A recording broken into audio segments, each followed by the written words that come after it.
A semana passada, a gente abordou aí diversos assuntos. Essa semana eu quis dar uma encurtada no assunto, mas que, de certa forma, vocês conseguissem aprender com mais facilidade, principalmente porque é um assunto, uma questão, né, que cai bastante no vestibular, que é a noção de escala, como a gente havia conversado.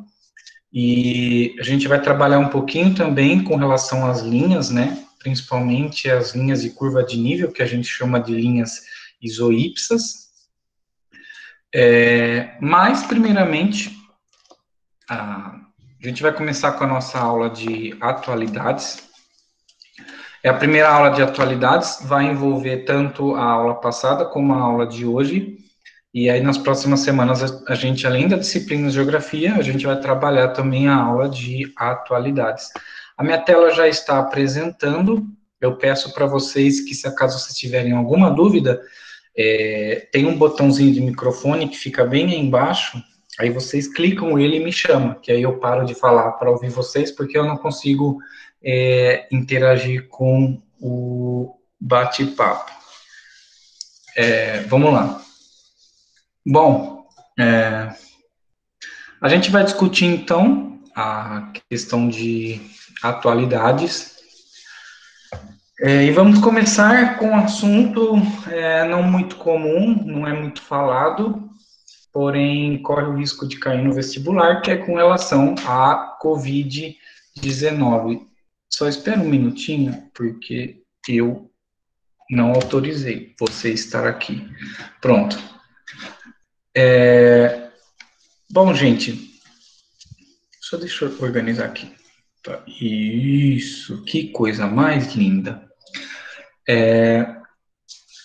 Bom, gente, quando a gente fala em Covid-19, obviamente que isso o próprio nome já diz, é uma pandemia, né? É um evento de ordem mundial, planetária. E a gente pensa principalmente, quando se fala de uma questão de pandemia, num sistema de saúde. Eu faço uma pergunta para vocês, espero que alguém possa me responder, independente se estiver certa ou não, até porque é mais interessante a gente errar para aprender do que a gente não tentar, né? Alguém sabe como funcionava o SUS antes da Constituição Federal de 1988? Tempo. Não faço nem ideia. Faço ideia. Gente, o SUS, antes do SUS, a gente tinha em 1977, que é basicamente a idade da professora Érica, a mulher do Gui, ela nasceu em 77. Não, a gente nem pode chamar de SUS, né, porque não era um sistema único de saúde, universal. A premissa do SUS, né, o que o SUS tem como base, né, como pilar que sustenta o SUS é a universalidade da saúde, né, ou seja, qualquer pessoa que esteja no Brasil, desde que ela não esteja de uma forma ilegal, ainda assim, o SUS, ele não nega saúde para ninguém. Isso é uma coisa muito boa, né? Porque em outros países, quando eu fui viajar, por exemplo, para outro país, se eu não tivesse um plano de saúde pago, né, para viajar, eu teria me lascado, né? Bom, em 1977, gente, a gente tinha o que a gente chama de INAMPS, que a gente não pode dizer que é a mesma coisa que o INSS, né? Mas, de certa forma, o SUS ele funcionava como se fosse um INSS. O Instituto Nacional de Assistência Médica e Previdência Social, e a função do INAMPS, gente, era fornecer atendimento gratuito para as pessoas que tinham carteira assinada, né, e contribuíam com a Previdência, ou seja, você deixava de lado muitas pessoas sem atendimento de saúde, né, ficava muito complicado. E a partir de 1988, a gente tem a criação, né, da Constituição, a elaboração da Constituição Federal, né, que foi um marco histórico no Brasil, garantir uma série de direitos em termos escritos, né? Porque a gente sabe que na prática nem tudo funciona, né? Mas, enfim. Bom, então o SUS, ele vai ser um sistema único de saúde, né? Ele é um modelo adotado no Brasil, que vai visar, obviamente, a promoção, a proteção e a recuperação da saúde. O SUS, como eu falei para vocês, ele tem a questão da premissa da universalidade, né? Alguns aspectos históricos, né, que a gente precisa trabalhar aqui com relação à Covid-19, entender um pouco desse panorama no Brasil, que é uma coisa que vocês vão ter bastante agora nos vestibulares, é muito difícil eles não voltarem a cobrar Covid, a gente vai trabalhar outros temas relacionados à Covid, mas a partir de 1920, a gente já tem um período anterior, né, que é o processo de industrialização na Inglaterra, depois você vai ter um processo de industrialização ali, que foi a inicial, né, mas depois você vai ter um avanço da industrialização ali pela Europa, e no Brasil, a gente também começa a ter um processo de industrialização. Isso vai fazer com que a brasileira passe a presenciar o que a gente chama do êxodo rural, né, que é a saída do campo para as áreas urbanas. Essa intensificação, ela vai se dar a partir do ano de 1920, quando você tem intensificação da urbanização brasileira, principalmente que com o governo Vargas, ficou mais marcado, né, a questão da expansão da industrialização brasileira com o governo Kubitschek, né? Mas esse processo de industrialização ele vai ter um início a partir do governo Vargas, né, com a criação das diversas estatais, e posteriormente vai ter um avanço maior no governo Juscelino Kubitschek, que é quando a gente tem aí a entrada de muitas empresas estrangeiras, né, a multinacionalização que a gente fala, dessas empresas estrangeiras no Brasil, trazendo investimentos, mas obviamente, como a gente sabe, levando muitos recursos também, né, principalmente financeiros.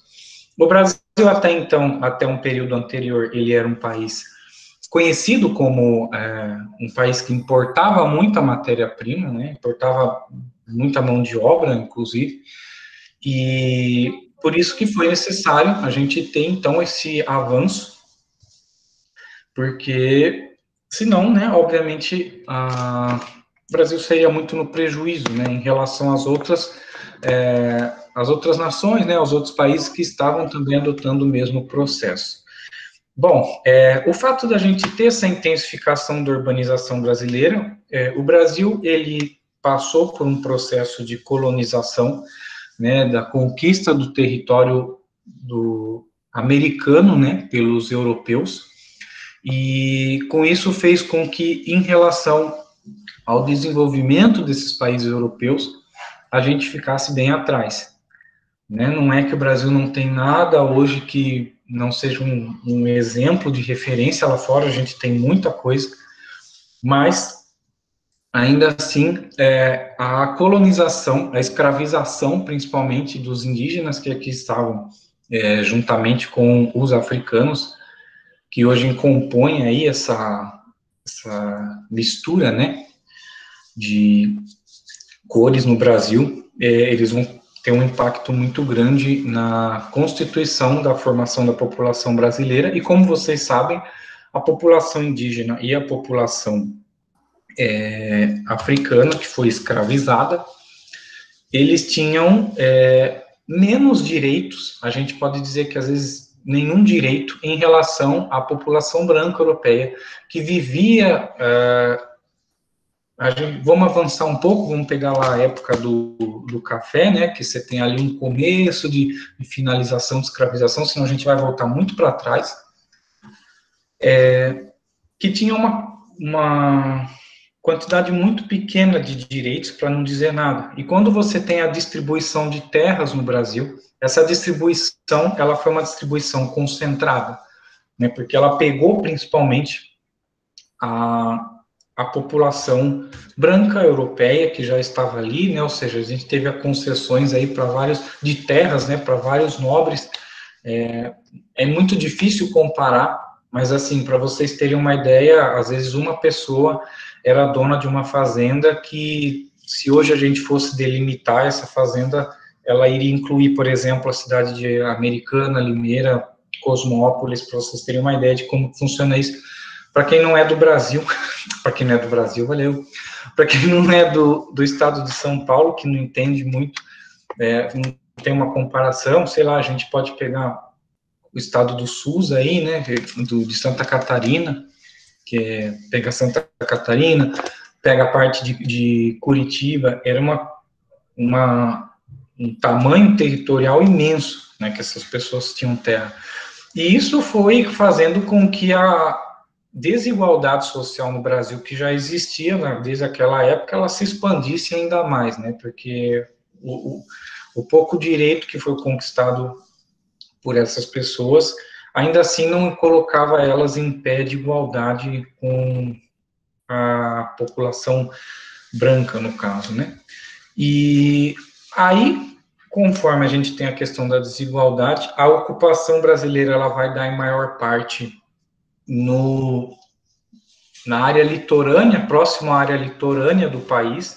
Então, as maiores populações que a gente tem no Brasil vão ser presenciadas na parte próxima do litoral, ou seja, quanto mais a gente avança para o interior do Brasil, né, do território brasileiro, a gente tem uma quantidade menor de população em relação a uma densidade demográfica menor, um termo mais bonito, né, em relação às áreas litorâneas próximos do Oceano Atlântico, né.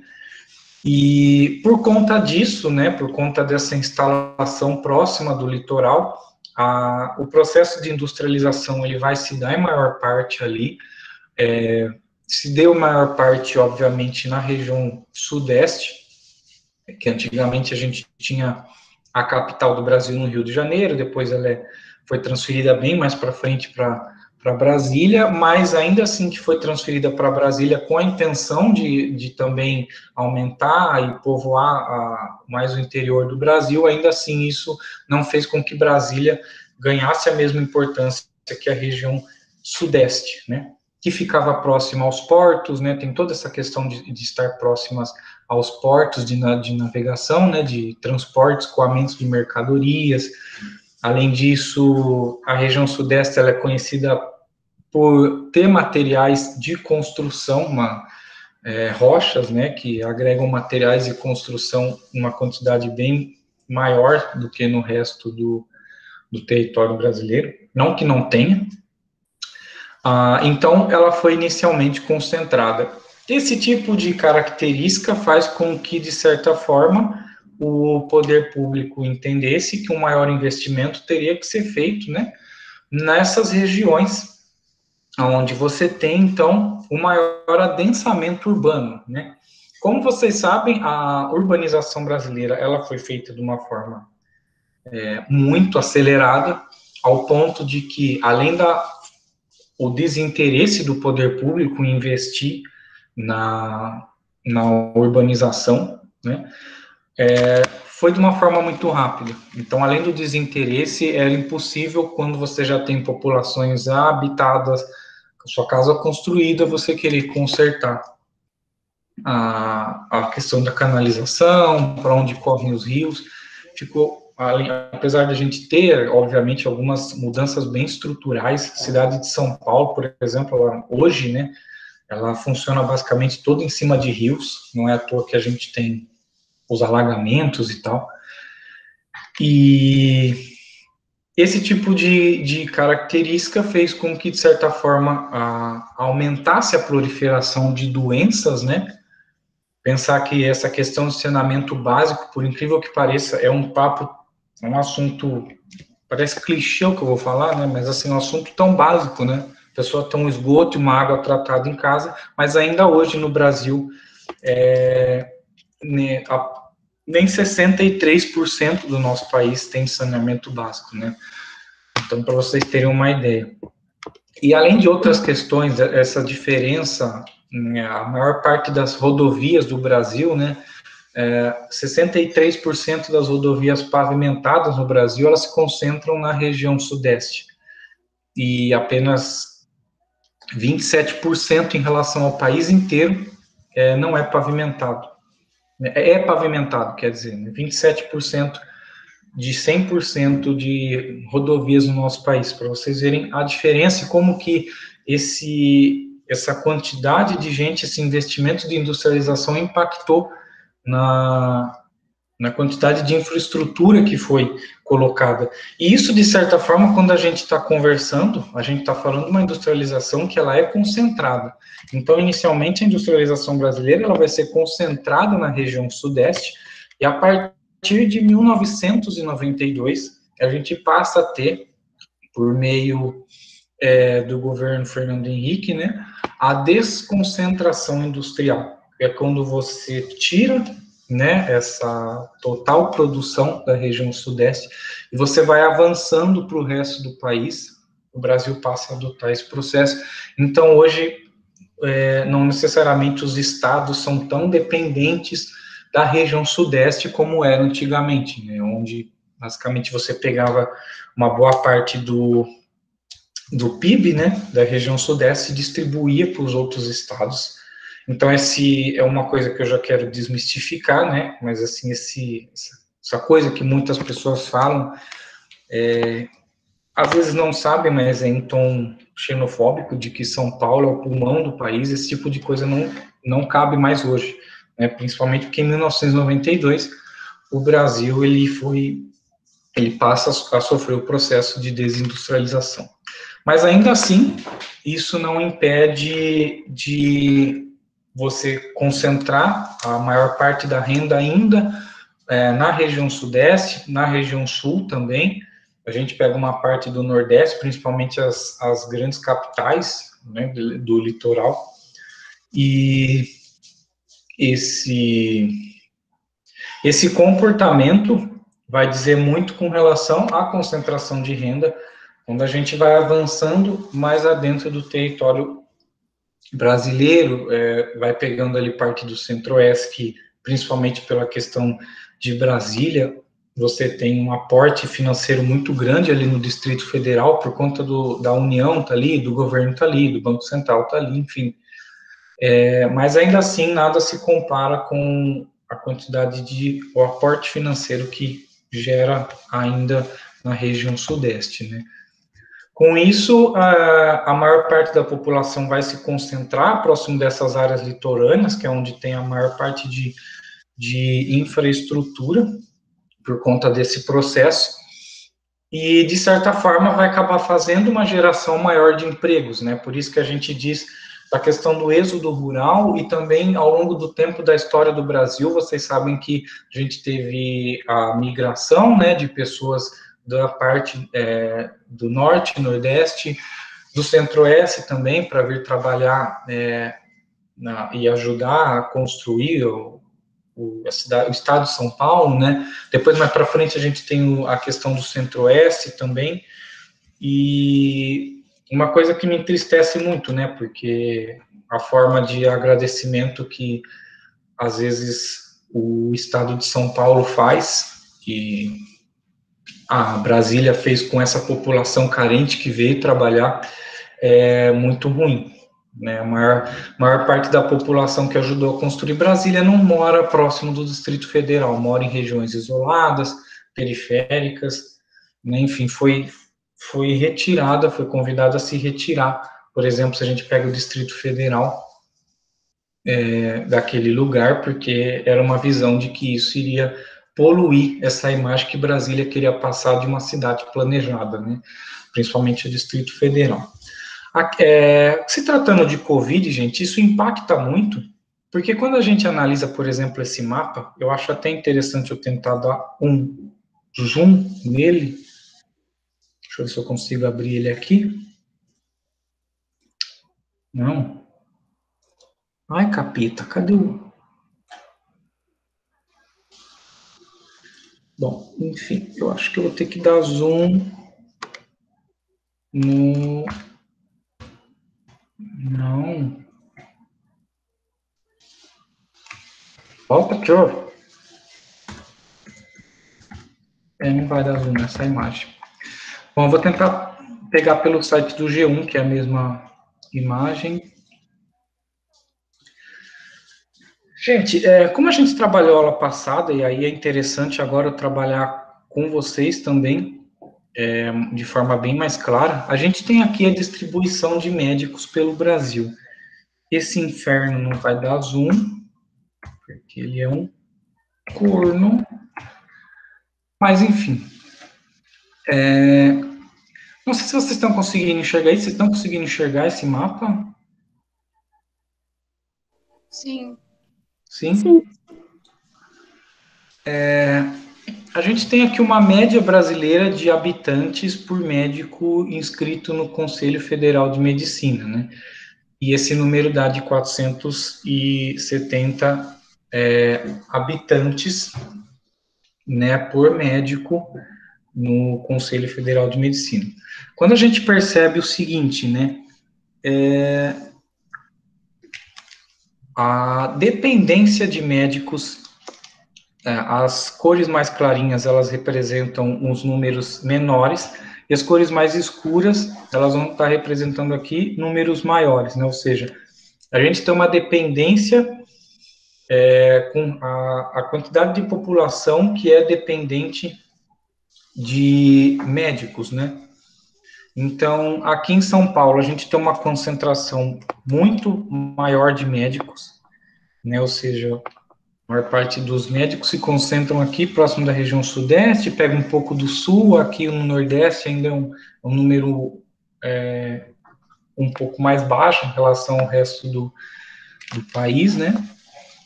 Mas vocês percebem que a quantidade de população que depende de um médico, por mais que São Paulo tenha uma população grande, é menor. Não, o médico ele tem um papel não tão importante, bem entre aspas, em relação à comparação a essas regiões mais escuras.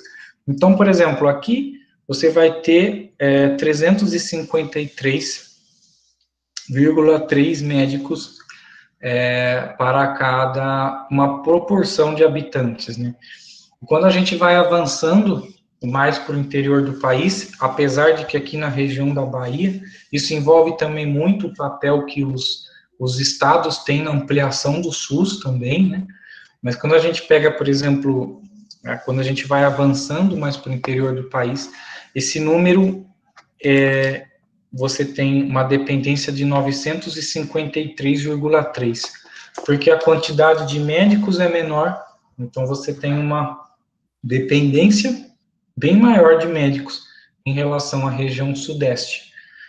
Isso impacta muito nas questões do tratamento, na perda das vidas, né, por Covid, e principalmente na infraestrutura, né. A gente pega, por exemplo, o estado do Pará, o estado do Amazonas, houve toda aquela complexidade de falta de oxigênio, né, então isso diz muito com relação a esse tipo de estrutura que o Brasil, apesar de ter essa desindustrialização, né, concentrada, quer dizer, ainda assim esses fatores impactam muito, né. Deixa eu fechar. Tá dando para entender? Alguém tem alguma dúvida? Bom, e aí, como a gente fala da questão da importância do SUS, né? Por que o SUS ele é importante? Porque ele promove, né, a universalização da saúde, e esses 3 mapas é muito interessante para vocês levarem em consideração na hora de pensar numa redação no vestibular. Mas para vocês terem uma ideia, né, esse primeiro mapa aqui, ele vai trabalhar a população que usa apenas o SUS. E a população que tem menos de 65% dos dependentes, a gente vai encontrar próximo aqui da região sul, né, na região sudeste, e uma parte aqui da centro-oeste.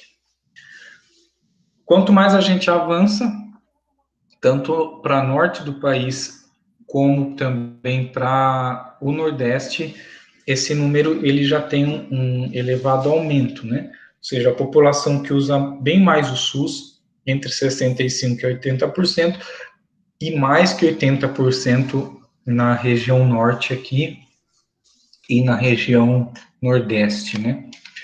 Ao mesmo tempo que isso gera uma preocupação, porque os leitos de hospitalização do SUS, ou seja, a maior parte dos leitos que a gente fala vai ter leitos de unidades de saúde privadas e públicas.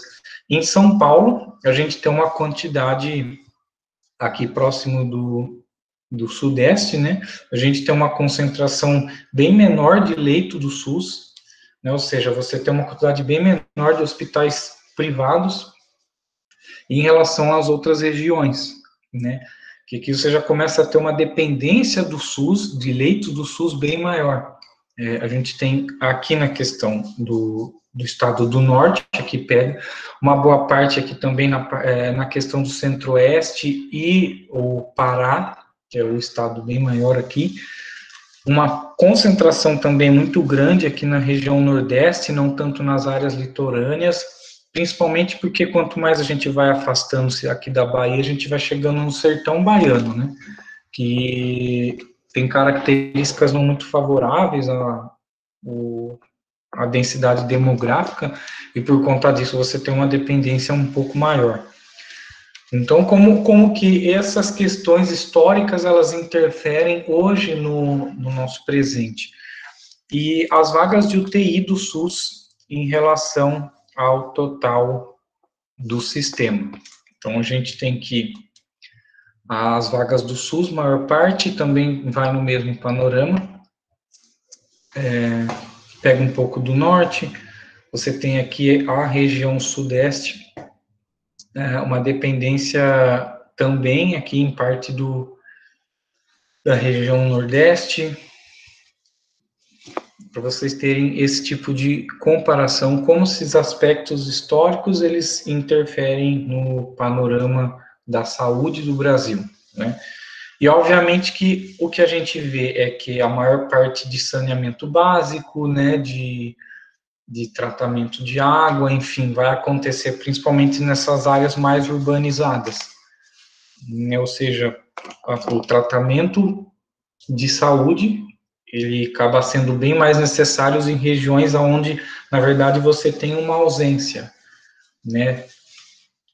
Não sei se vocês já chegaram a ver o SUS, por exemplo, o pessoal vai, né, de barco, tem um outro nome, né, barco, eu esqueci agora, mas o pessoal vai se deslocando de barco até algumas populações ribeirinhas, lá no Amazonas, por exemplo, e todas são características que aqui na região sudeste, não necessariamente, às vezes, o deslocamento que você faz de uma cidade até a outra, se na sua cidade não tem um postinho de saúde, não tem um hospital, é bem menor em relação a essas outras regiões, né? Aqui eu coloquei a quantidade de doses administradas, esse dado ele já está antigo, né? A gente teve mais pessoas vacinadas, mas para vocês terem uma ideia como essa questão da população ela interfere muito, né? Aqui a gente tem que a maior parte dos casos de coronavírus, eles vão se dar no estado de São Paulo, que é o maior número, é a bolinha maior aqui, como vocês podem ver, e algumas bolinhas de tamanho médio, elas vão se dar também em alguns estados que acaba tendo uma densidade de urbanização bem maior em relação a alguns outros estados. E uma bolinha bem pequena, e é aqui na parte do norte, do centro-oeste, né? A gente pode pegar os países vizinhos, por exemplo, a gente tem aqui na cidade de Santiago do Chile, né, uma bolinha bem maior, porém a população do Chile ela é bem menor que a população do estado de São Paulo, né? De Santiago do Chile, e da cidade de São Paulo também. A grande questão é o seguinte, pessoal, essa bolinha de casos ativos, para a população de São Paulo, ela é um número assustador, porém a população de São Paulo é muito grande, né? Só a cidade de São Paulo tem mais de 11 milhões de habitantes, né? Agora, quando a gente pega, por exemplo, eu acho que a Grande São Paulo tem 11 milhões, ou tem 30 mil, estou confundindo agora, mas acho que a cidade de São Paulo tem 11 milhões de habitantes, que Campinas é 1 milhão, tá certo. Mas para vocês terem uma ideia, né, a quantidade de população que a gente tem, por exemplo, no estado do Amazonas é bem menor em relação ao estado de São Paulo. Porém, você acaba observando um círculo vermelho lá, de uma proporção tão parecida quanto capitais litorâneas, né? Você tem aqui, por exemplo, Alagoas, né? A gente tem aqui o Espírito Santo, o Maranhão, que são cidades que tiveram um avanço de população bem maior em relação à população do estado do Amazonas, do Pará. Por isso que acaba sendo mais assustador, né? Porque a gente olha a bolinha pequena, às vezes a gente tem uma noção de que essa bolinha ela não representa nada em relação a São Paulo, de fato, né? Mas a população do Amazonas é bem maior. Então, são aspectos para que a gente estude como que essa questão da saúde no Brasil, de processo de vacinação, né, ela vai interferir bastante, esses históricos, né, interferem bastante no panorama que o coronavírus acaba atingindo aí no nosso país. Pode ser que seja não necessariamente nesse tipo de assunto, né? Mas pode ser que às vezes vocês peguem alguma redação que trabalhe muito esses aspectos, né? Esse comportamento da ausência de médicos, né? E para vocês terem uma ideia, pessoal, às vezes em alguns estados o salário de médico, né, acaba sendo até maior do que aqui no estado de São Paulo, né? Que é onde eu estou dando essa aula para vocês. Mas, mesmo assim, acaba tendo falta de interesse, né? Esse é um grande problema, né? Tanto, às vezes, pela estrutura de trabalho, que às vezes já é ruim aqui no estado de São Paulo, no Sudeste, na região Sudeste, na região Sul, e às vezes tem condições piores, né, em outros estados do país, mas para vocês terem uma ideia de como que funciona esse panorama. Inclusive, a gente consegue até trabalhar uma questão com relação a isso, e aí eu vou ler com vocês e a gente tenta responder, né? Mas ele vai falar o seguinte, né, que óbitos por cepas de bactérias resistentes a antibióticos, ou seja, a gente já está com o problema dessas vacinas, elas serem resistentes a essas novas cepas, né? Esse é um grande medo que a gente tem, por isso que os países estão criando em conjunto um esforço enorme para tentar vacinar a maior parte da população em até no máximo 2 anos, né? Porque quanto mais esse vírus vai criando mutação, pode ser que futuramente talvez nenhuma vacina dê conta. Isso gera muito medo, né? Porque a gente estava passando a ter uma forma de vida e de repente do nada você passa a ter uma forma de vida totalmente diferente, tem que usar máscara e tal, então esse esforço, né, que se tenta fazer. Obviamente que eu não estou falando das particularidades, como é o caso do nosso país, né? Mas óbitos por cepas de bactérias resistentes a antibióticos vem crescendo, né? Que medo. Um estudo global do governo britânico estima que, em escala global, planetária, né, os óbitos por cepas existentes já seguem a 700 mil por ano. O Guilherme, professor de biologia, possivelmente ele pode trabalhar com vocês podem tirar uma dúvida, mas para vocês terem uma ideia, pessoal, um dos grandes problemas do futuro que já se discute é essa questão de resistência a antibiótico. Cada vez mais os antibióticos que a gente tem hoje, eles têm sido resistentes, né? Eles não têm sido tão resistentes, né? Numa eficácia tão grande quando a pessoa está com uma doença bacteriana, né, uma infecção bacteriológica.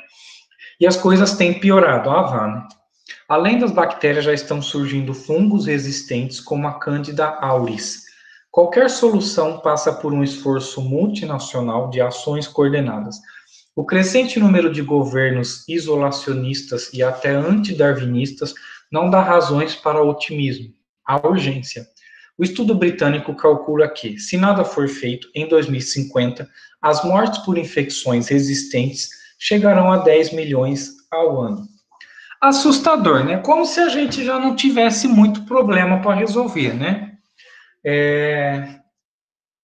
Ai, professor, mas como que essa questão ela também talvez faça muito sentido para o nosso país, né? Porque quando a gente fala de bactéria, a gente está falando basicamente de fungos, né? A gente está falando praticamente de questões que envolvem, obviamente, pluviosidade, né? Ou seja, uma área mais que tem uma pluviosidade maior, ela favorece uma produção de fungo maior, uma umidade maior de fungos, né?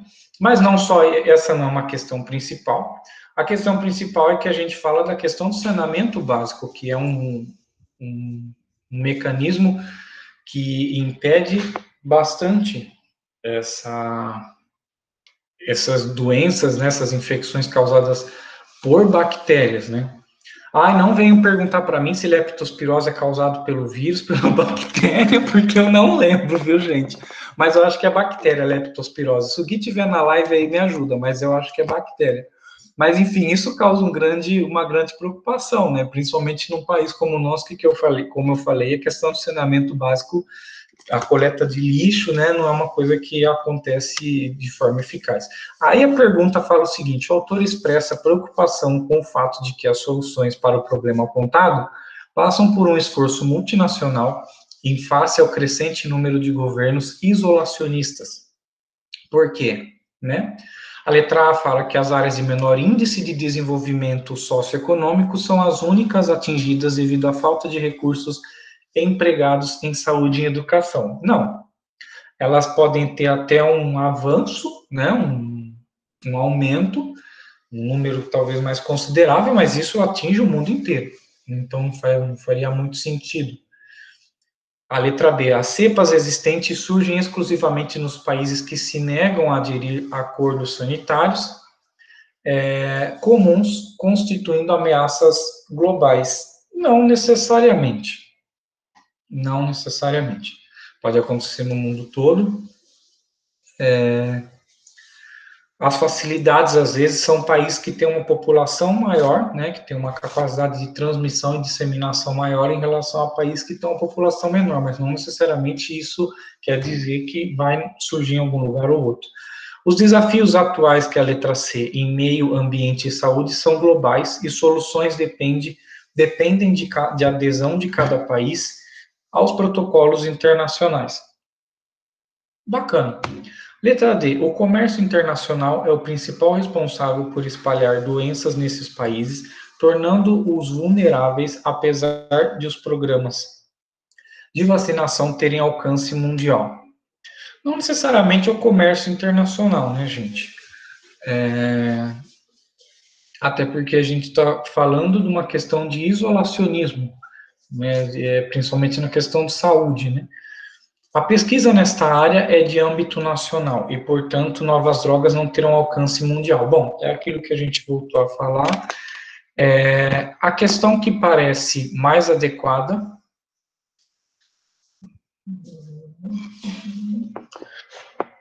seria a letra C, né? Que os desafios atuais em meio ambiente e saúde são globais e soluções dependem da adesão de cada país aos protocolos internacionais. Então, no caso, seria uma letra C. Alguém tem alguma dúvida? Alguém discorda? Alguma dúvida, angústia, depressão? Tá muito feliz, tá muito triste?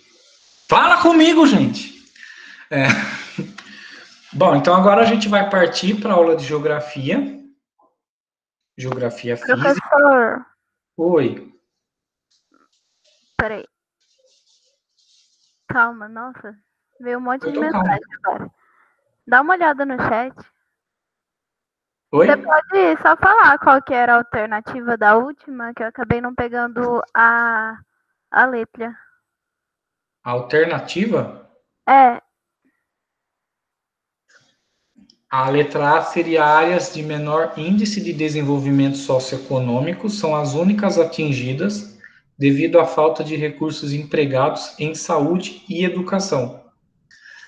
não faz muito sentido, porque não são apenas as áreas de menor índice de desenvolvimento socioeconômico, né?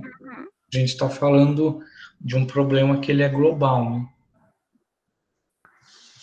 Tem C? É a C? Só para confirmar. Peraí, agora você me confundiu.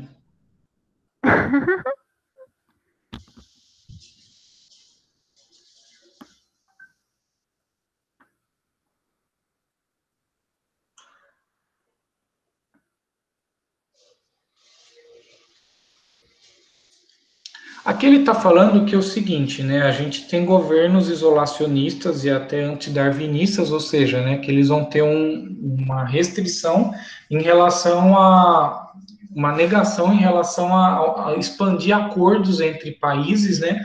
Seja para promoção de saúde, às vezes para trocas comerciais, né? Enfim, por vários outros assuntos. Eles falam que esse tipo de comportamento representa um problema, né? E ele fala que o autor ele expressa essa preocupação, principalmente por conta do número de número de governos isolacionistas, né? Por conta de que esses desafios, né, tanto para o meio ambiente, né, os acordos internacionais, né, a gente vê que os Estados Unidos, por exemplo, ele tinha se ausentado do Acordo de Paris, agora ele voltou por conta da troca de presidente, né? O Trump ele era um governo mais isolacionistas em questões de ambiente e de saúde, né, e que como ele é um desafio que ele precisa de um pacto global, né, porque não adianta eu limpar o meu quarto, você não limpa a sala e fulano não limpa a cozinha, a casa vai ficar suja, né, do mesmo jeito. Da mesma forma, a gente fala que esses acordos, eles dependem desse pacto global, ele é um assunto global, porque se um país não colaborar, não adianta nada. Se de repente o Brasil não colabora com o protocolo sanitário do coronavírus, ele pode se expandir, voltar a se expandir para os outros países, porque a gente não deixa de viajar, né? As pessoas, tanto quem mora em outro país, vem para cá e precisa voltar, tanto quem vai para lá, a questão de turismo, enfim. Então, seria, no caso, a letra C. Porque ele fala que o comércio internacional é o principal responsável por espalhar doenças nesse país, então não faz muito sentido, né, esses países isolacionistas terem alcance mundial, não faz muito sentido. Então seria a letra C, que desafios atuais em meio ambiente e saúde são globais e soluções dependem da adesão de cada país aos protocolos internacionais, que se não tiver um acordo, cada vez aumenta mais esse número de governos isolacionistas, é um problema bem maior para o meio ambiente e para a saúde, né? E o que necessita, na verdade, é ser o contrário, ser um governo mais coletivo, em vez de um governo mais isolado. Não sei se eu expliquei direito, se eu preciso explicar de uma outra maneira. Deu para entender? Deu sim, prof. Só falando da leptospirose, que você tinha comentado, ela é causada por uma bactéria mesmo. Eu pesquisei aqui. Ai, obrigado. Eu achei que o Guilherme Aparecido estava na live, mas ele não tá. Gente, eu juro para vocês. Ai, mas você é professor, eu sou professor de geografia. Essas coisas de biologia, não é que a gente não deve saber, mas é porque faz tanto tempo que eu não estudo essas coisas de cursinho, gente. E às vezes eu me perco, né? Mas eu estava desconfiado que era bactéria mesmo. Agora o nome da bactéria eu não vou saber certinho. Leptospira. Isso, leptospira, né? Tá certo. Muito obrigado. Bom, para quem tinha acertado enquanto eu estava lendo as alternativas, quero dizer para vocês por que eu não coloco o nome da universidade. Para vocês acharem, né, encararem a questão antes de já ir com aquele medo, né? E essa questão aqui, ela foi a questão que caiu na FUVEST, vestibular da USP, do ano passado. Então, para quem leu, respondeu junto comigo, vocês acabaram de responder uma questão da FUVEST.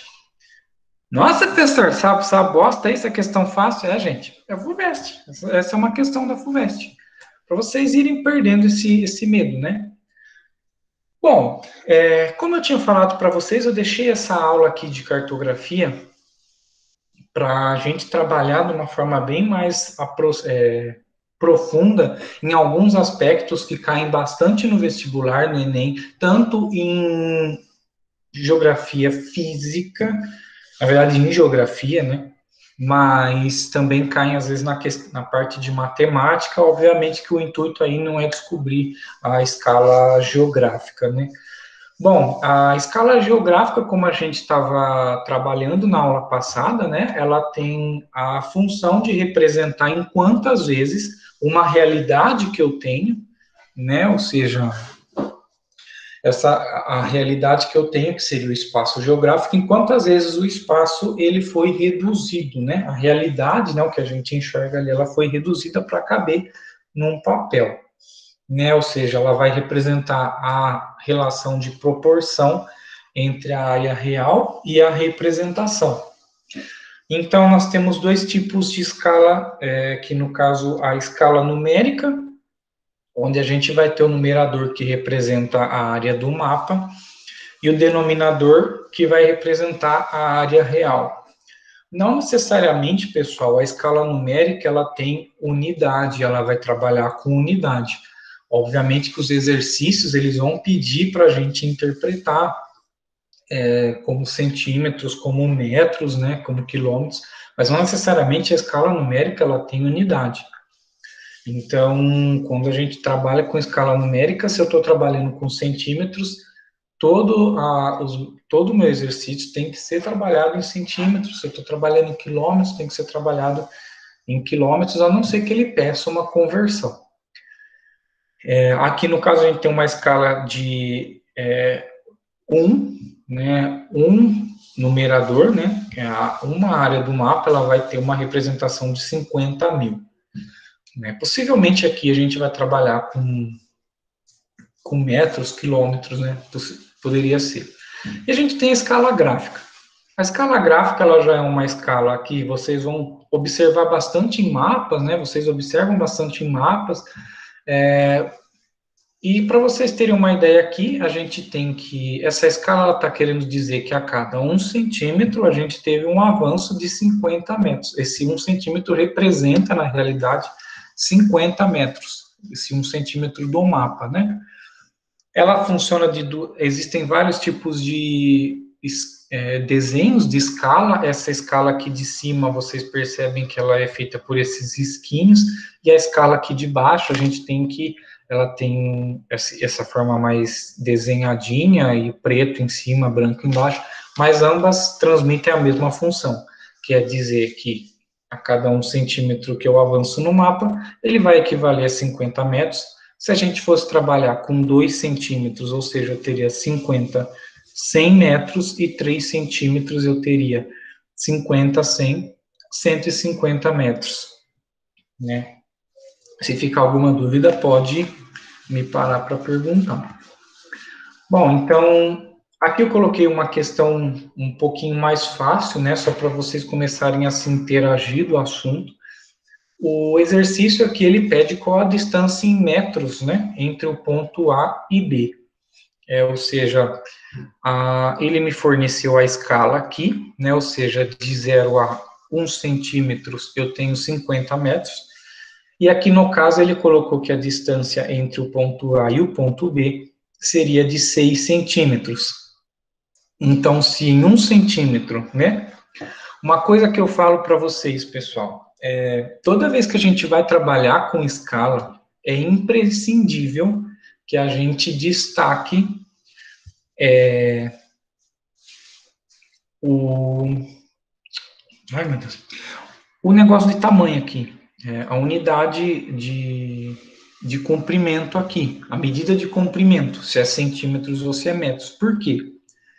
Porque às vezes você vai preenchendo esse exercício, e o vestibular, principalmente exercício de vestibular, de concurso público, ele não é bobo. Ele sabe que a gente, quando está fazendo uma prova, você está lá, você está fazendo um exercício, e você vê que o resultado, você acabou de fazer exercício, você já viu que tem o resultado na alternativa, às vezes ele costuma ser pegadinha. Ele vai sempre pegar, você já vai olhar lá na letra B, deu 300. Aí você vai lá, você marca 300. Só que às vezes no exercício ele não está pedindo em metros, ele está pedindo em quilômetros. E daí se você pegou e marcou 300, ou você não fez essa distinção de centímetros para metros, você pode errar a questão, né? Então a gente tem aqui que 1 ele equivale a vezes x, né? E 6 vezes 50, né? Que no caso a gente teria 300 dividido por 1, então 6 centímetros no mapa equivalem a 300 metros. Aqui no caso é só uma questão de regrinha de 3, né? Não necessariamente a gente trabalha forte aqui a questão de conversão de medidas. Mas, de certa forma, quando a gente trabalha a questão da escala numérica, a gente tem como exemplo aqui, a escala numérica ela pode ser representada tanto, por exemplo, aqui, né, que a realidade ela foi reduzida em 200 mil, ou a escala pode ser representada em 1 dividido por 200 mil, ou dessa forma aqui 1 barra e 200 mil embaixo, né? Mas todas elas vão dizer que o quê? Que a realidade, 1 seria o mapa, né? E dos 200 mil a realidade, ou seja, no mapa eu tenho que a realidade que eu vejo, ela foi reduzida em 200 mil. Então, aqui, por exemplo, se eu tenho 200 mil centímetros, né, a gente pega como exemplo, no vestibular, obviamente, que ele não trabalharia com 200 mil centímetros, ele já ia querer a quantidade em metros, né, que é um número bem grande. Não dá, a gente não tem tanta dimensão do que é 200 centímetros, diferente, por exemplo, se a gente falar em metros. Professor, Oi. a escala, por exemplo, igual tá aí no exemplo que não tem a unidade, né? Como que a gente sabe? Porque geralmente nas questões aparece a escala e não aparece se é, tipo, para centímetro, para metro. Sim, eu vou trabalhar com vocês num exercício aqui. Aí vocês conseguem ter uma dimensão melhor. A escala em si, ela não tem unidade. É isso que eu falo que, tipo assim, quando a gente trabalha com escala numérica, não necessariamente a gente já tem que olhar para aquilo achando que é centímetro. Mas, na maioria das vezes, a gente vai trabalhar ou com centímetros ou com metros. E aí tem que fazer a conversão. Mas, por exemplo, aqui a gente tem que, por exemplo, 1 centímetro nesse mapa, aqui na verdade é só uma demonstração, né, de que, tipo assim, essa realidade, quando a gente tem escala numérica, que a realidade que é no mapa, né, nesse mapa, ela foi reduzida em 50 mil x, em 50 mil, tá? E não necessariamente a escala numérica, ela precisa ter um indicador de comprimento, né? Então, aqui, se seria 200 mil, eu multiplico, né? 1 centímetro vezes 200 dá 200 mil centímetros.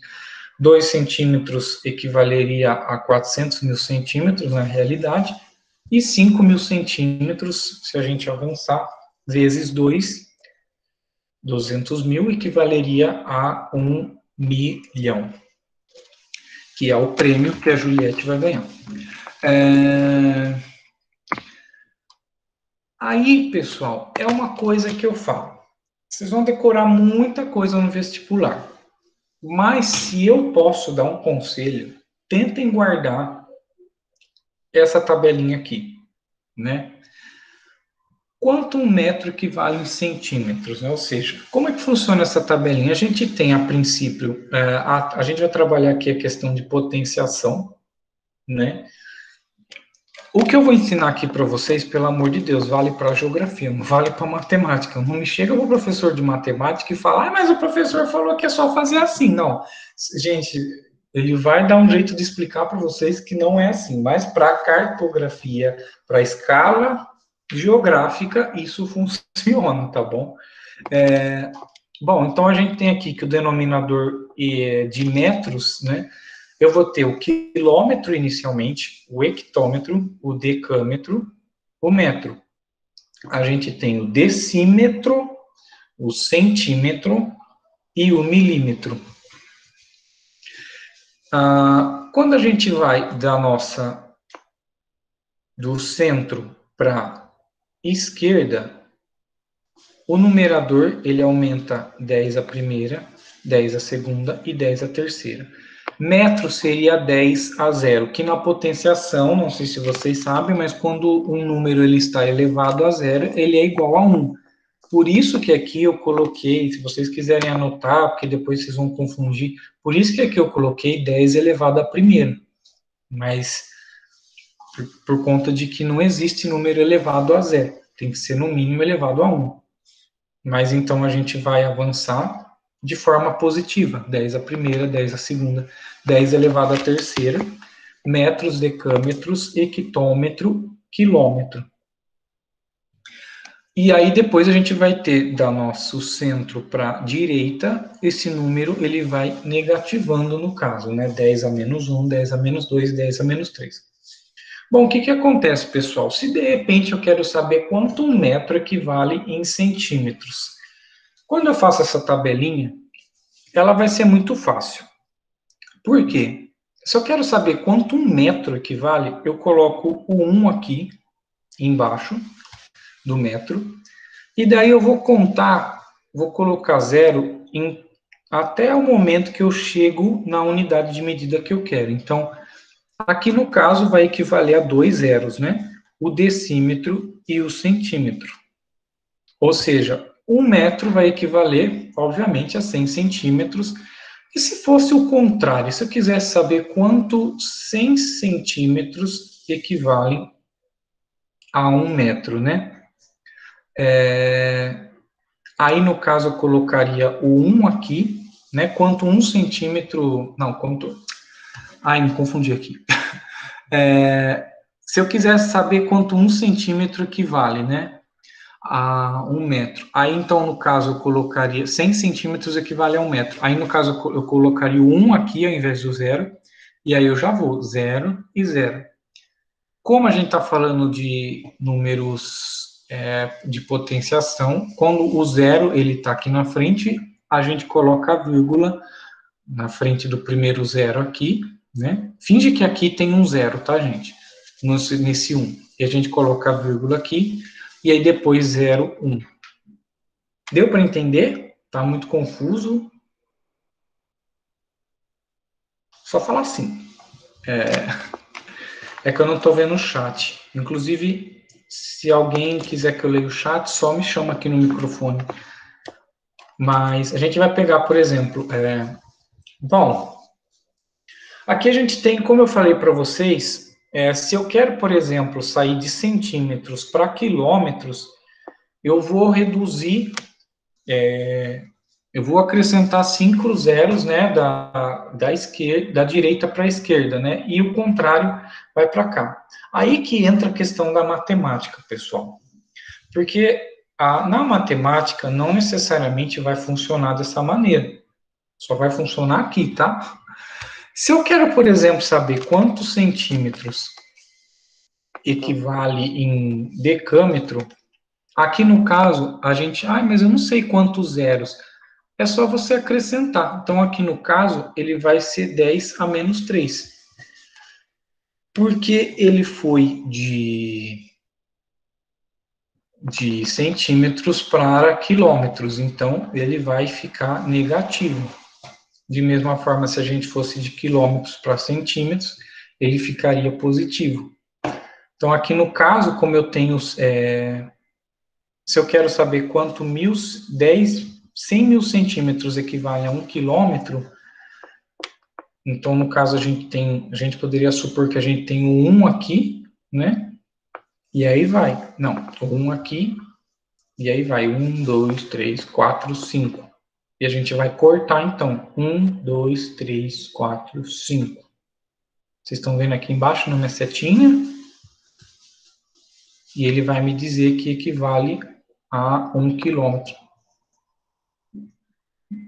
100 mil centímetros equivale a 1 quilômetro.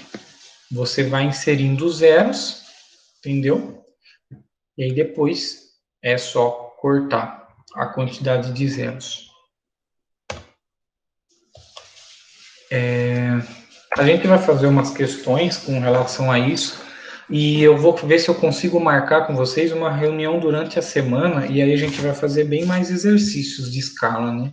Porque aqui a gente não consegue trabalhar muito. Eu não sei até que hora essa aula da tarde vai, vocês sabem?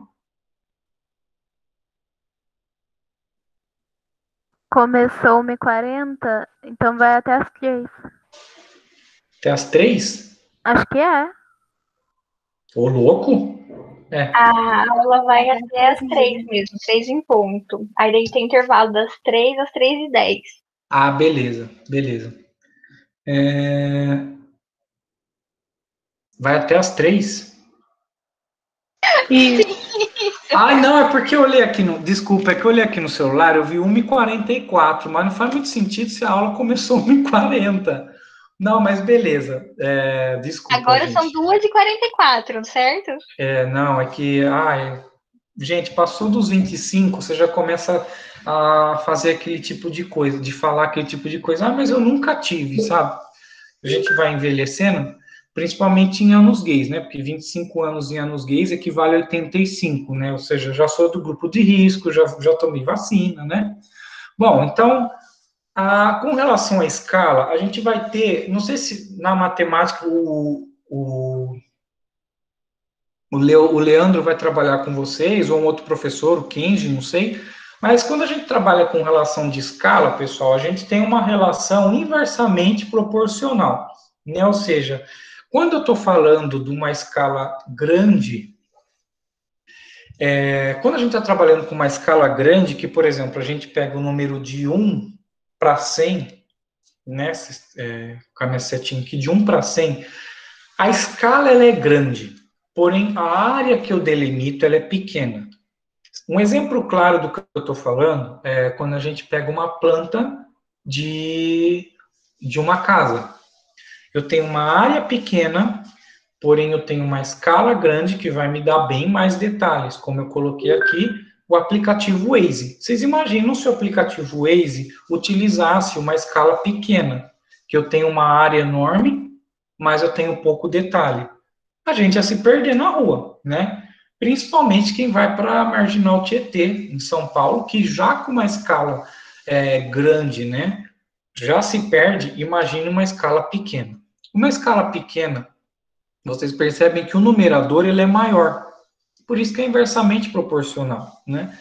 Porque eu tenho aqui 1 para 1 milhão, ou seja, a escala pequena ela vai ter poucos detalhes, porém se eu quero ter, por exemplo, eu quero saber o tanto de área desmatada que já teve na Amazônia, no Cerrado, né, no Pantanal, a gente tira aqui, por exemplo, que eu preciso de uma escala pequena, porque ela precisa me oferecer uma quantidade de área maior, diferentemente de uma escala grande, que é que eu já trabalho com uma área menor.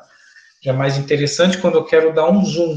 Então, sempre pense isso, a escala grande, ela vai servir para dar um zoom, né? E a escala pequena, ela tira esse zoom, né? Então, por isso que a gente fala que é inversamente proporcional, porque o numerador, ele vai ser pequeno e a escala vai ser grande. O numerador, ele é pequeno e a escala vai ser... O numerador é grande e a escala vai ser pequena. É importante vocês terem esse tipo de noção para não se confundir no vestibular. Avançando um pouco mais à frente, um dos aspectos que a gente também vai trabalhar no mapa são as isolinhas, né? Que, ou seja, o prefixo iso ele vai significar igual, ou seja, elas vão ser linhas que são traçadas, né, sobre os pontos do mapa e que elas vão ter a mesma relação, né, o mesmo valor em consideração ao dado que foi considerado. Vou dar uma explicação melhor no próximo slide, mas a gente tem que, por exemplo, as linhas isóbaras, elas são linhas que vão determinar a mesma pressão atmosférica. Eu posso mostrar para vocês na internet também uma linha isóbara, mas vocês conseguem pesquisar depois. Tem na apostila demonstração, né? A isotérmica, que vai ser pontos que tem uma temperatura média, né, a mesma temperatura. Isoietas, né, que é o mesmo número níveis de chuva.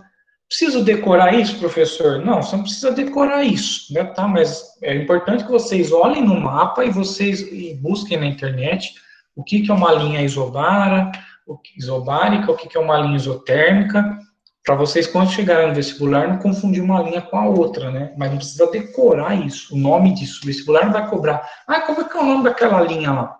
Só se o cara tiver num dia muito amaldiçoado, né? E principalmente, que é o que geralmente vocês vão observar em muitos mapas, por isso que é importante vocês entenderem o que um mapa quer dizer numa questão de vestibular. Porque às vezes vocês conseguem tirar a resposta por aspectos do mapa que não necessariamente vocês precisam ler o texto, né? Que são as isoípsas, que são pontos de mesma altitude, que a gente vai chamar de curvas de nível. Bom, gente, como vocês já ouviram falar esse termo altitude, a altitude ela vai ser a distância vertical, né? Eu tenho um ponto qualquer na superfície terrestre e esse ponto eu faço essa dimensão em relação ao nível do mar, que é igual a zero, né? A altitude, ela é um elemento que vai permitir caracterizar o relevo. Alguém sabe me dizer se existe uma diferença entre altitude e altura? Noite, cara. A altitude é em relação ao nível do mar. A altura é só a altura. Isso mesmo. Te dou parabéns.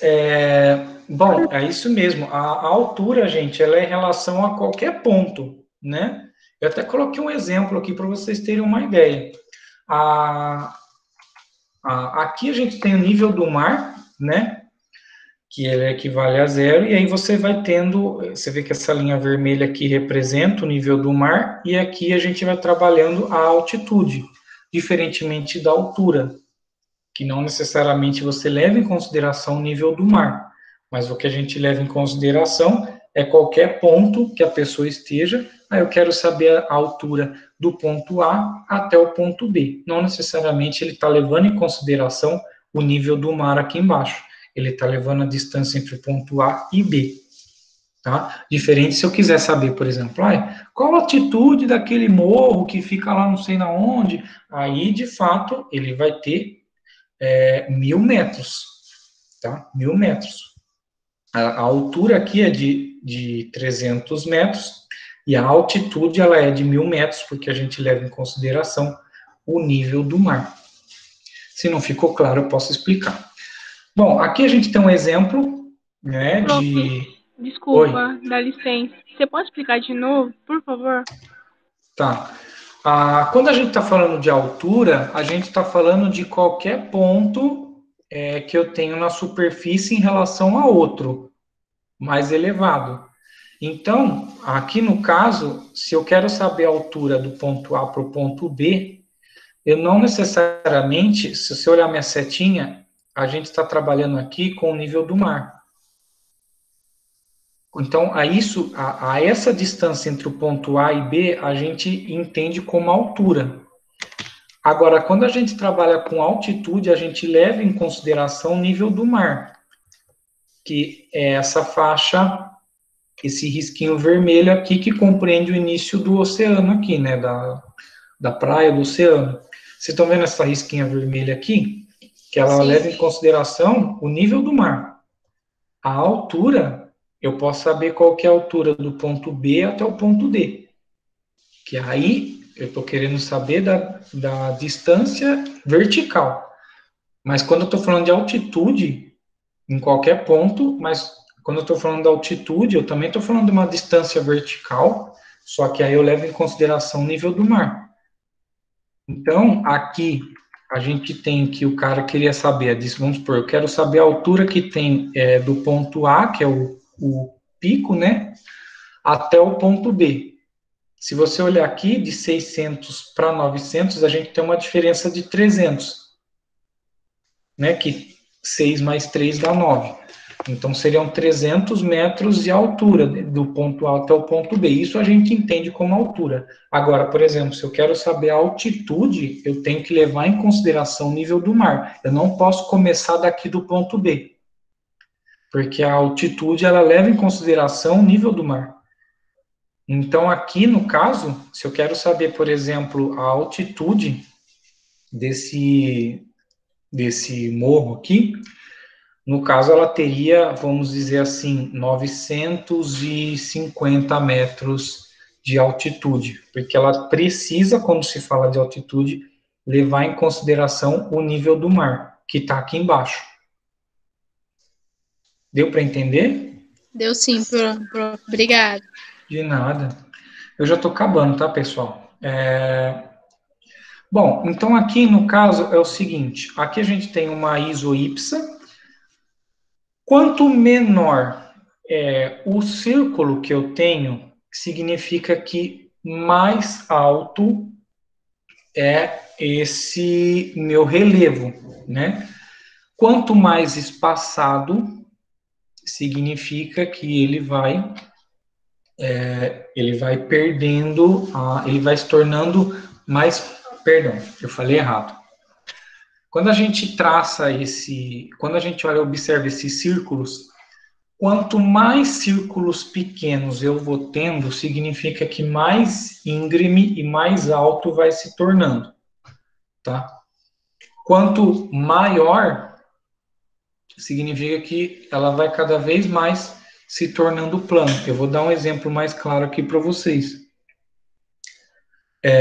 A gente tem o traçado aqui, né? Então, essa parte circular aqui desse morro, ele tem 50 metros, quando a gente vai avançando ele tem 55, então quanto mais ele vai se encurtando, significa que a altura ela vai aumentando. Aqui um exemplo mais claro, né, quando a gente traça de um ponto, quando a gente passa um risco vermelho, né, nos principais locais onde se encontram esses pontos do nosso relevo, e a gente traça ele para um gráfico, vocês percebem que aqui, quanto mais a minha curva de nível, quanto mais ela é próxima, né, mais íngreme ela vai ser. Ao contrário daqui, que a gente já tem uma isoípsa mais afastada, ela tende a não ser tão íngreme. Ela tem obviamente, uma elevação, porém, ela é mais suavizada. Eu não sei se vocês conhecem, mas aqui é o Morro do Pão de Açúcar, né? Então, quando a gente vai trabalhar essa questão, né, essa linha, quando a gente está falando de uma isoípsa, a gente está falando de uma linha que ela se interliga, né, uma ponta à outra. Então, a gente fala de linhas equidistantes. Então, se eu estou passando o 50 aqui, como vocês observam na setinha do mouse, isso significa que toda essa parte do meu relevo, ela vai ter uma equivalência de altitude de 50 metros. Quando a mesma coisa que a gente observa aqui. Toda essa volta do morro aqui, né, esse círculo do morro, ele equivale que aqui eu tenho uma altitude de 65 metros. Deu para entender?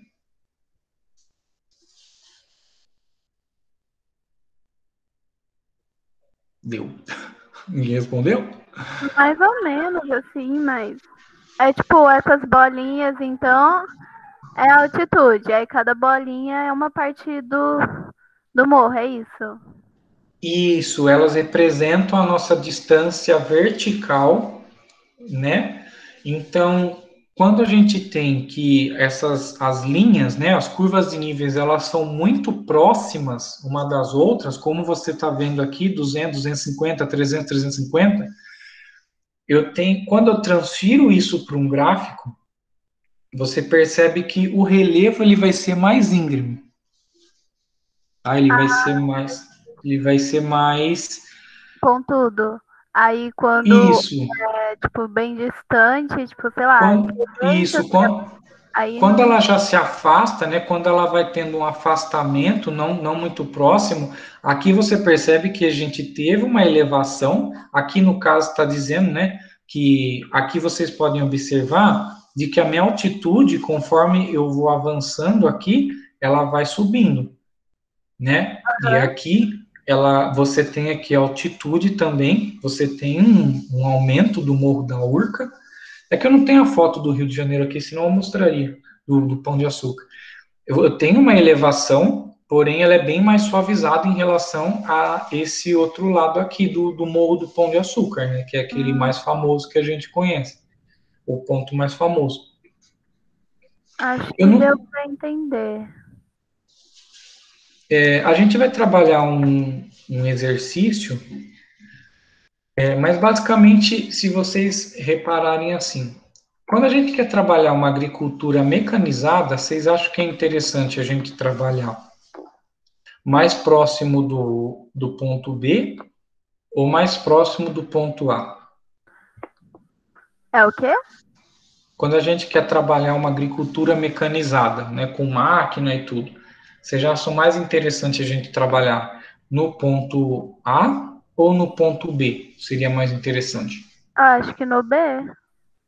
É no ponto B. Por que é no ponto B? Porque eu não tenho uma curva, né, muito acentuada de relevo, muito íngreme, né, como no ponto A. Se eu quero trabalhar com maquinário no ponto A, eu corro o risco muito grande desse maquinário cair, por conta de que a gravidade, ela tende a empurrar bem mais para baixo no ponto A do que para o ponto B. O interessante seria a gente trabalhar com uma agricultura mecanizada numa área bem mais plana ainda, talvez bem mais aqui no meio, né? E agora, diferentemente, a gente fala que quando eu quero trabalhar, por exemplo, com... como é que chama? Esqueci o nome. Agora, quando, por exemplo, eu quero trabalhar com uma hidroelétrica, né? Para mim é mais interessante trabalhar com o ponto A, né? Mais próximo do ponto A. Por quê? A água, quando ela corre, né, uma declividade maior, ela ganha mais força. Isso faz com que ela chegue com mais força no gerador de energia elétrica lá, em como funciona a hidroelétrica lá. Então, quando eu quero construir uma hidroelétrica, geralmente se busca áreas que têm uma altitude maior. Então, no caso, se eu quero trabalhar com uma hidroelétrica, vai favorecer bem mais a utilização desse ponto A, diferentemente do ponto B, que aí eu já começo a ter, digamos que de certa forma, um aplainamento, né, ou uma suavização desse relevo, né? Então, quando a gente tem uma área mais suavizada, já favorece a plantação de agricultura mecanizada, porque a gravidade ela não vai ter um efeito forte, né, sobre a queda, né, de equipamentos e tal. Tá. Diferentemente quando a gente trabalha com produção de arroz, né, que aí no caso essa parte mais declinada aqui é mais interessante, né, que a produção de arroz ela trabalha com altitudes, né, você vai fazendo várias escadarias assim, então aqui por exemplo, seria interessante a gente trabalhar uma produção de arroz e essa parte, digamos assim, mais plana, a gente trabalhar uma agricultura mecanizada. Ou se a gente pega esse mapa, a gente trabalharia agricultura mecanizada abaixo desses 50 aqui, né? Que aí é bem mais favorável, no caso. Né? Que aí eu tenho, de fato, uma região mais plana, né? Só para resumir, porque já deu o nosso horário, então, a nossa curva de nível, pessoal, ela vai funcionar da seguinte maneira. Quando eu tenho os pontos bem mais próximos, né? As curvas de nível, quando elas estão bem mais próximas, possivelmente significa de que eu tenho uma altitude maior, né? Ou seja, o próprio desenho aqui ele explica, né? Quanto mais próximas estão as curvas de níveis umas das outras, não sei se vocês estão conseguindo ver a minha setinha do mouse, isso significa que ela vai ter uma maior altitude em relação às curvas de níveis que são mais espaçadas, como essa curva de nível de 50 metros, né, que a gente tem aqui, que cobre também o Morro da Urca, que aí eu já tenho uma suavização desse relevo. Aqui no caso a gente está trabalhando o Pão de Açúcar, que é que aqui seria, por mais que você tenha uma suavização aqui, né, mais próxima do Morro da Urca e aqui também na parte do centro, ainda assim a gente está falando de um morro, né, mas a gente vai ter curvas de níveis, por exemplo, que vão trabalhar abaixo de 50 metros. Então aqui vocês conseguem ter uma dimensão melhor. Ficou claro? Oi. Você consegue usar o pente? Paint? Isso. Consigo. Fazer, com esse exemplo do morrinho aí, esse de 50 metros, fazer tipo um desenho dele igual tá nesse mapa do Rio de Janeiro? Só pra mim ter uma noção um pouco mais melhor, assim. Gente, eu só acho que o Paint, eu não sei se ele vai demorar muito para abrir, mas... Ah, também, ó, 3D o negócio, tem que usar aqueles velhinhos de 2007. Mas o Windows 10 não tem mais. Não tem? Nossa, Não. então o meu Windows é bem antigo, porque o meu é o normalzão. Deixa eu catar um... Bom, teria que aumentar essa imagem aqui. Bom, enfim. A gente vai supor aqui que a gente... Pelo amor de Deus, né? Cadê uma caneta? Aqui. Preta. Ai, obrigada, viu, professor? Que ficou um pouquinho confuso, é um monte de linha. A gente vai supor aqui que a gente tem uma curva de nível, tá? O que a gente já pode deduzir daqui? Uma coisa que eu queria também falar para vocês, gente, a aula já está acabando, tá? Só vou explicar esse... Não necessariamente essa curva aqui de 350, ela vai ser o ponto mais alto, tá? Porque como vocês observam, ela está pegando aqui, ela não está pegando o meu topo. Não necessariamente ela vai representar a altitude final. Não sei se vocês estão reparando, mas ela não está pegando o meu topo aqui. Ela está representando até os 350, vamos dizer assim. Deu para entender? Então, não necessariamente 350 vai ser a altura maior. Vocês sempre se atentem a isso, que às vezes o vestibular, ele pode cobrar qual que é a altura maior, e se você olha lá, é 350. Não.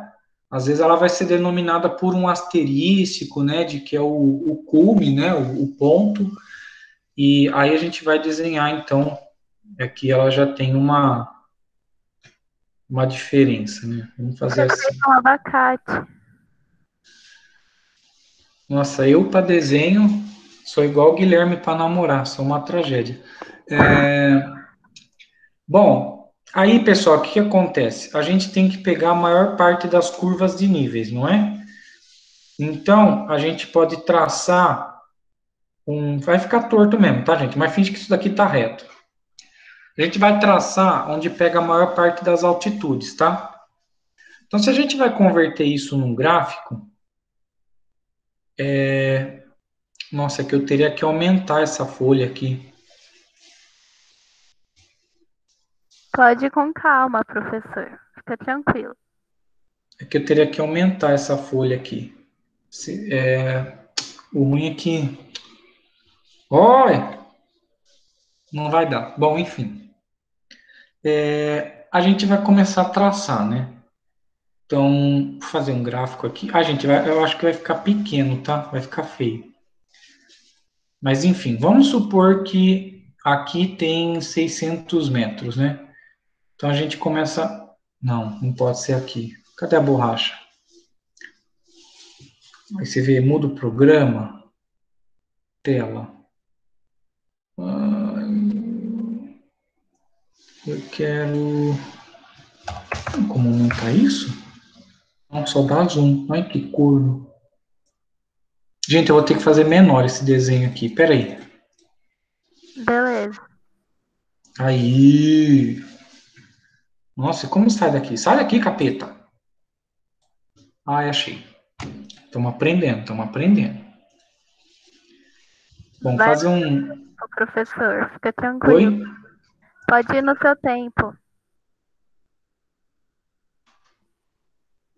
É que eu não quero que esse negócio fique com zoom. Vocês entendem? Ele tá dando zoom. Olha, você tá vendo?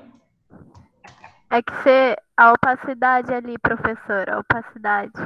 Não, mas a opacidade, ela não tira isso. Olha lá, ó. Aqui é para se ele vai ficar mais escuro ou mais escuro. Mais Ah, escuro ou mais claro.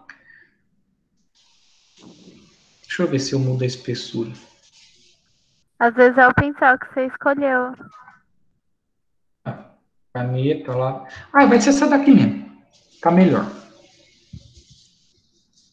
Bom, então a gente vai desenhar aqui, tá? Fazer uma maior zona. Bom, vocês percebem que, tipo assim, a diferença de relevo que a gente tem aqui é bem maior, né?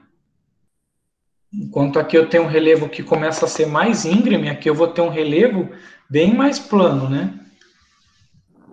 Eu tenho um relevo bem mais plano em relação, e ele começa a se acentuar aqui. Então, se a gente traça uma linha, nossa, ficou retinha, hein? Mas, ó, vamos fazer um Ficou. gráfico aqui. Eu tô fazendo merda, peraí. É merda, Muda não a pode cor, falar palavrão professor. perto dos alunos, caralho.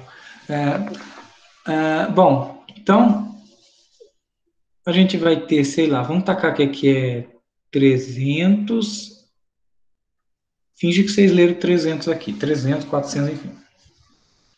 Então a gente vai começar a tracejar, a gente traceja, traceja, traceja, traceja, tá, gente? Aí eu vou traçar aqui. Tracejo, tracejo, tracejo, tracejo, tracejo, tracejo. Tracejar aqui.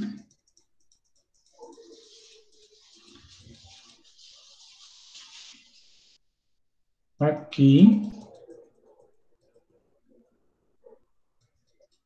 Eu acho que eu tô fazendo merda. Não acho, eu estou.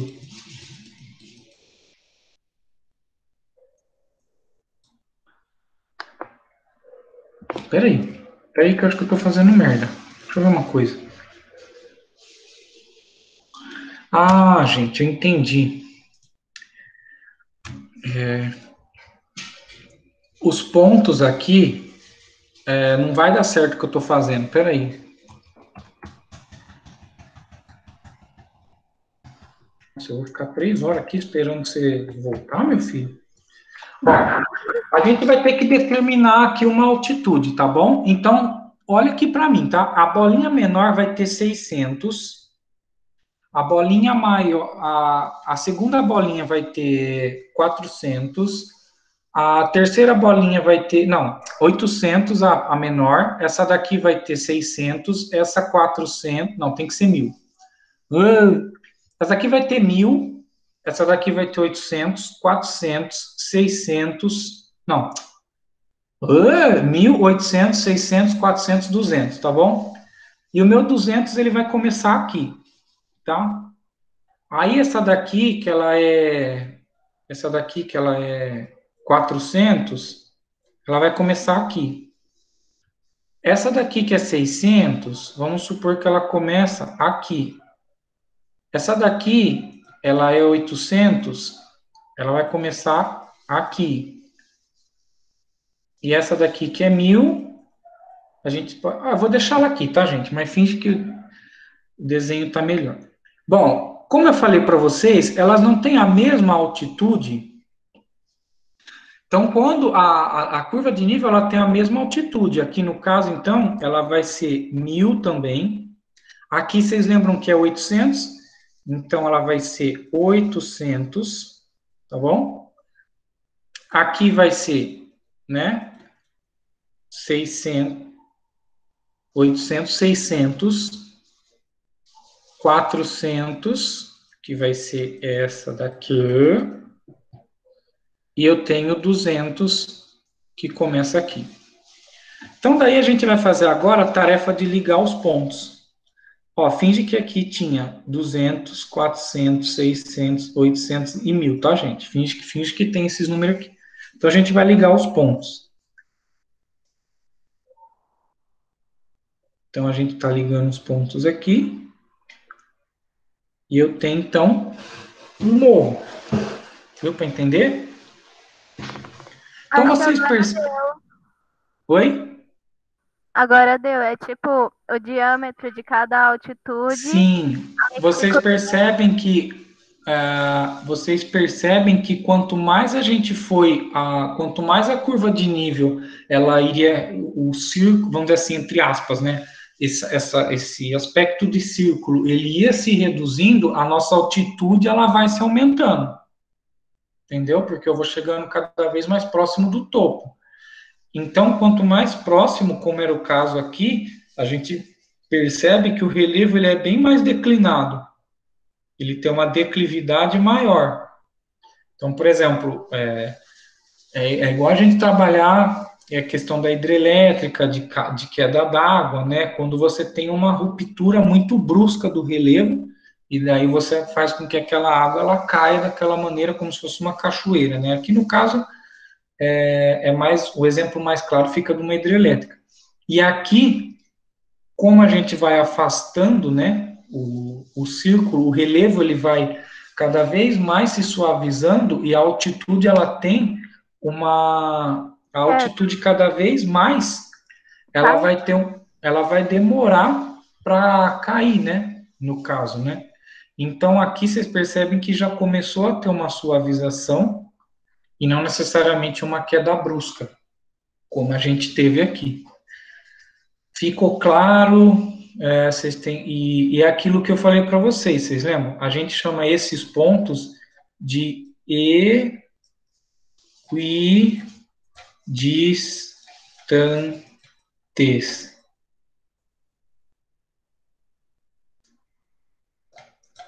A gente chama de equidistante.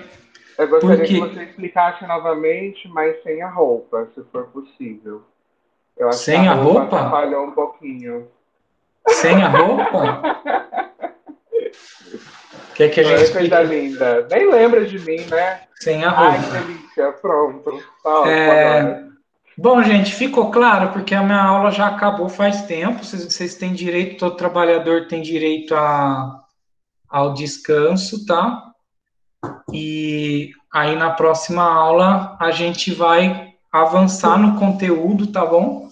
A gente avança no conteúdo. E muito obrigado, então. Obrigada.